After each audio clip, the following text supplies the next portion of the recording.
We have lost the interconnectedness of the church, in that there being one body, but many members, in understanding that whether in Hinesville or Charlotte or Los Angeles, Virginia, or wherever you are, we are all one universal Catholic church that should be whatever is happening in one church is whatever is happening in another church. So if you get excommunicated from this local church, you're not just being excommunicated from the church at Thessalonica. Excommunication is applicable in Alexandria, in Jerusalem, wherever you go. The bishops were united in saying, hey, Arius, you run around here teaching that Jesus Christ didn't always exist. You are excommunicated from the entire church. And for them, the body of Christ at that time was everything.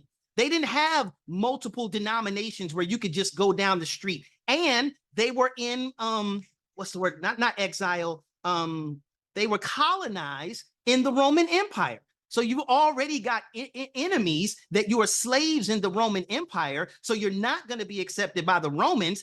Imagine what it was like to not be accepted among your own people. For those of us that are African American, imagine if you were excommunicated. Put it this way, they took your black card. You can imagine what that would feel like. You ain't invited to the picnic no more. That would mean something when my own people have rejected me. For them, excommunication, and we read this in the Bible, we don't believe this stuff. Paul and them used to say, don't associate people, don't greet them in your house, don't eat with them. For them, they took excommunication seriously, where if you don't line up with the scriptures, if you don't line up with the apostles, we will not fellowship with you. We will not associate with you. So it wasn't just you can't come to our church. It's you not invited in our home. We see you in the streets, bruh. It's go the other way. It's on site. We have nothing to do with you.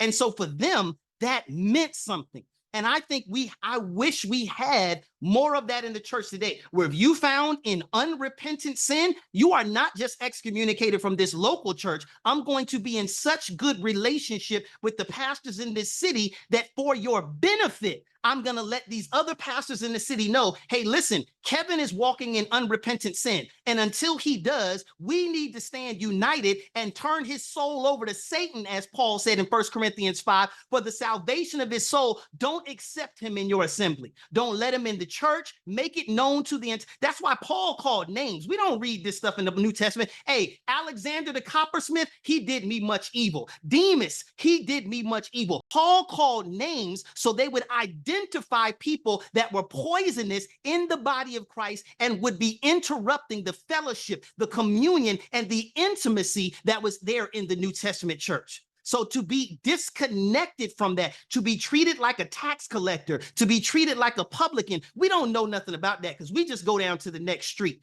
But we have lost that interconnectedness in the body of Christ, and we must get it back.